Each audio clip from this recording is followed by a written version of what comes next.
The following is brought to you by Helicopter Flight Services. If you'd like to see any of the landmarks you see in this program in person, contact us to schedule a flight. Because the best way to see New York is from above, and the best way to see it from above is with Helicopter Flight Services.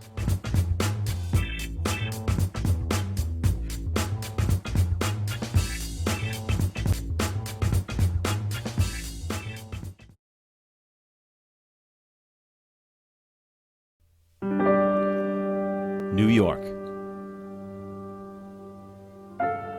It was once traded for a nearly worthless collection of trinkets. Its future impact could never have been imagined by its first inhabitants. From its humble beginnings, it became the envy of the world. New York moves like no other city. It's a fast-paced environment where decisions are made quickly, and it seems like everyone is in a rush. They say if you can make it here, you can make it anywhere. And if you have what it takes to make it here, the rewards are limitless. The sights, the smells, the people, and even the way the car horns beep seem unique. It has some of the best shows, the best restaurants, and the most exciting attractions anywhere in the United States. And it is why New York City is visited by more tourists every year than any other city in America. New York has many different names: the Big Apple, Gotham, the city that never sleeps, and at one time, New Amsterdam. But whatever you call it, New York's grit, its appeal, and its resilience never change. This is New York City.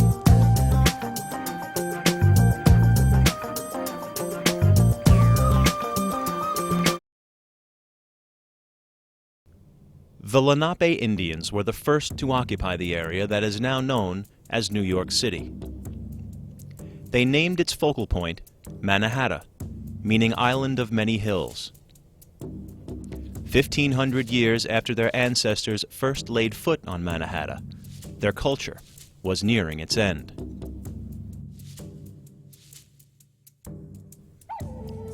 Henry Hudson was commissioned by the Dutch West India Company in 1609 to find a western route to Asia. He wound up discovering his namesake, the Hudson River, and met an interesting group of natives. Not long after, the legendary deal was made, and the island was purchased from the Indians for $24 worth of trinkets. They renamed the territory New Amsterdam. In 1664, the English gained control of New Amsterdam, and in honor of the Duke of York, renamed it New York. New York has gone through many changes since then, some intentional, some against our will. But they all help to shape New York into what it is today, a city with a distinct culture and a city of icons. Perhaps its most famous landmark is the Statue of Liberty.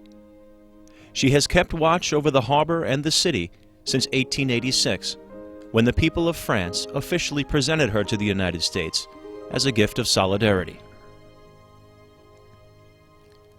Problems about where to put the statue and who would pay for the construction threatened the project from the very beginning. In 1876, Lady Liberty's forearm and torch were put on display in Philadelphia to help raise money. By 1885, the money was raised, and the 150-foot-high, 450,000-pound statue was assembled on Bedloe's Island, inside of Fort Wood. Once a military base, it was filled with concrete to make the statue's pedestal. On October 28, 1886, the Statue of Liberty was officially dedicated by President Grover Cleveland. She has stood as a universal symbol of freedom for people around the world ever since.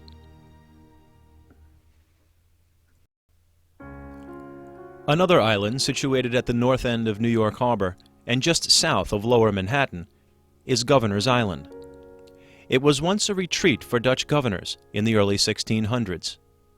After the British seized New York from the Dutch in 1664, it was used as an important military facility and remained so for American forces during the American Revolution and even as recently as the 1960s.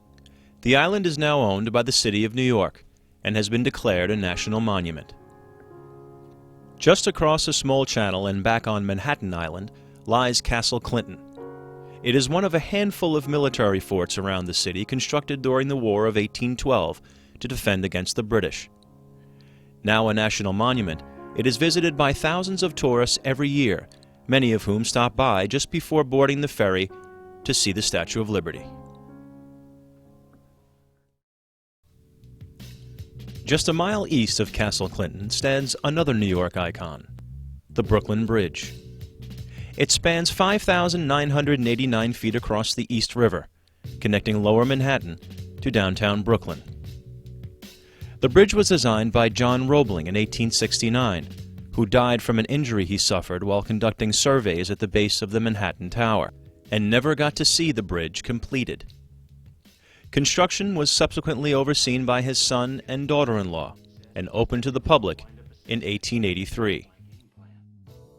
Doubts about the bridge's stability swirled until May 17, 1884, when P.T. Barnum marched 21 elephants across the bridge and proved it was solid. The bridge has stood solid ever since and has become an inseparable symbol of New York City.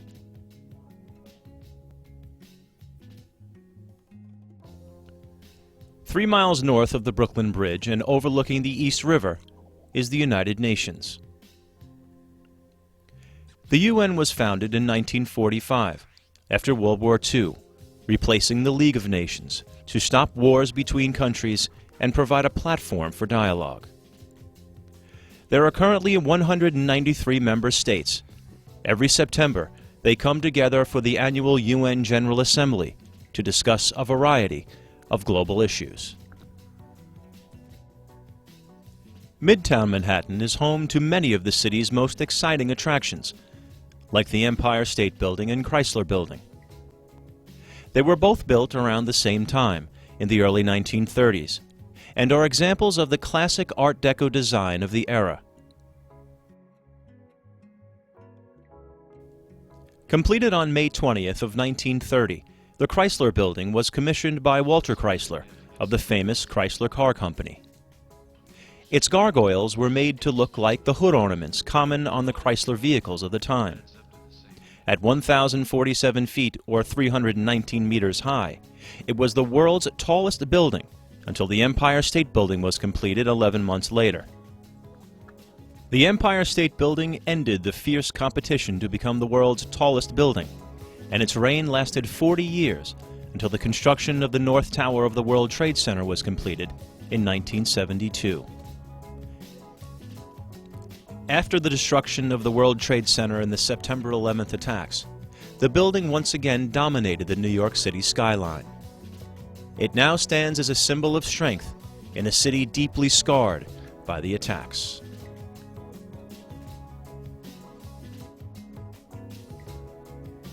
Times Square is known as the crossroads of the world, located in the heart of Midtown Manhattan. The area is by far the busiest in the city, the commercial epicenter of New York, dominated by souvenir shops, theaters, themed restaurants, and street performers. It becomes the focal point of the world on New Year's Eve, when the famous Waterford crystal ball is lowered 77 feet from atop the old New York Times building. 60 seconds before the new year, the ball drops and the crowd counts down the final seconds. Times Square and the surrounding streets are also home to the theaters of Broadway that dazzle audiences with their elaborate sets and world-class talent.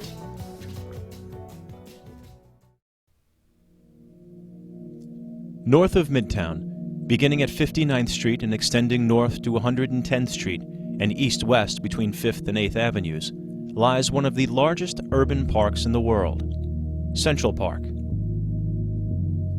The park was opened in 1857 and was designated a National Historic Landmark in 1963. It is a virtual oasis in a landscape otherwise dominated by brick, glass, and blacktop. The park is an escape for many of the 1.6 million people that now inhabit Manhattan Island. Whether you walk, bike, run, or just relax in Central Park, the thick green canopy of its over 25,000 trees, its bright open spaces, unique structures, and outdoor art transport you far away from the streets of the city. Of all the great sights and treasured icons this city possesses, to the people who frequent it, Central Park is the most coveted.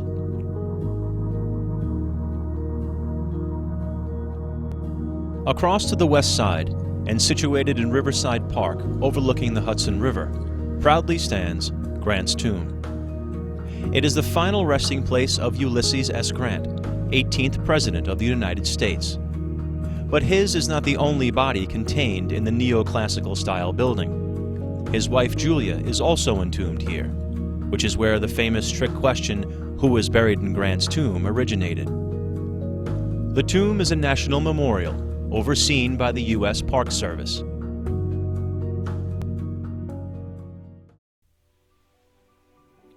Still farther north, spanning the Hudson River and connecting northern New Jersey to upper Manhattan, is the George Washington Bridge.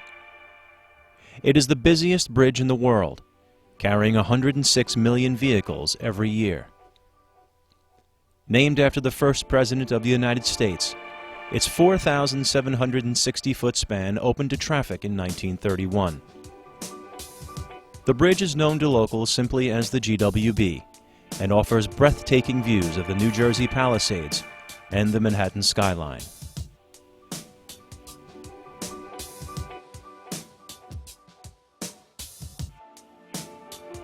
Just to the north, and visible from the George Washington Bridge, is the Cloisters. Located in Fort Tryon Park, near the northern tip of Manhattan, the Cloisters is a building reconstructed from disassembled French monasteries, shipped here brick by brick in the 1930s. The museum and adjacent park were created through a grant from John D. Rockefeller Jr., who also donated the majority of his medieval art collection. The building is a branch of the Metropolitan Museum of Art, with 3,000 medieval works on display. Slightly south and east over the Harlem River into the Bronx is Yankee Stadium, home of the New York Yankees. The team is the third most valuable in all of sports, with 27 world championships. The new Yankee Stadium was opened in 2008, after the team's original ballpark, which it had occupied since 1923, was demolished. Many of the team's devoted fans did not agree with the decision to tear down the old stadium, but the scars healed quickly in 2009 after the Yankees won their 27th world title in their new home. Now our trip takes us 14 miles south to the Narrows, located at the entrance to New York Harbor between Staten Island and Brooklyn. Spanning this narrow inlet is the Verrazano Bridge, named after Giovanni de Verrazano, who discovered the harbor in the year 1524. At 4,260 feet, the bridge's center span is the longest in North America. Visible from the bridge to the south is Brooklyn's Coney Island. It is best known as a resort and amusement park, whose heyday was during the first half of the 20th century. Between 1880 and World War II, Coney Island was the largest amusement area in the United States, attracting several million visitors per year. Its most famous attraction was the Cyclone, an 85-foot-high wooden roller coaster that made its debut in 1927. 7 other Cyclones have been built around the world since then, making it the world's most copied roller coaster.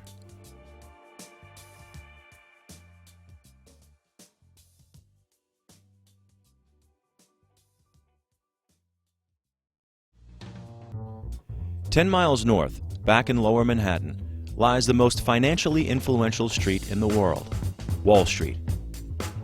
Despite the dark cloud that still hangs over the area because of the recent economic downturn, few will deny its continued influence on the health of not just the U.S. economy, but every economy in the world.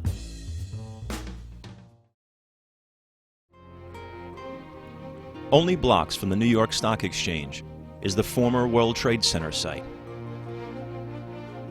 On a bright September morning in 2001, 2 commercial airliners hijacked by terrorists were deliberately crashed into the Twin Towers, which later crumbled to the ground, killing 2,753 people.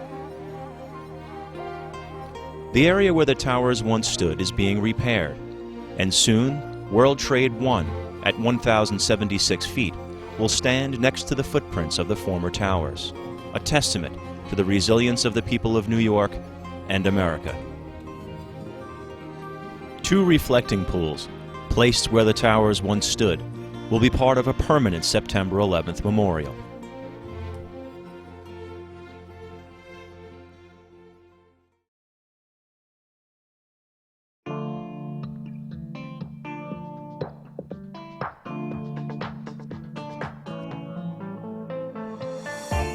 New York's influence is undeniable.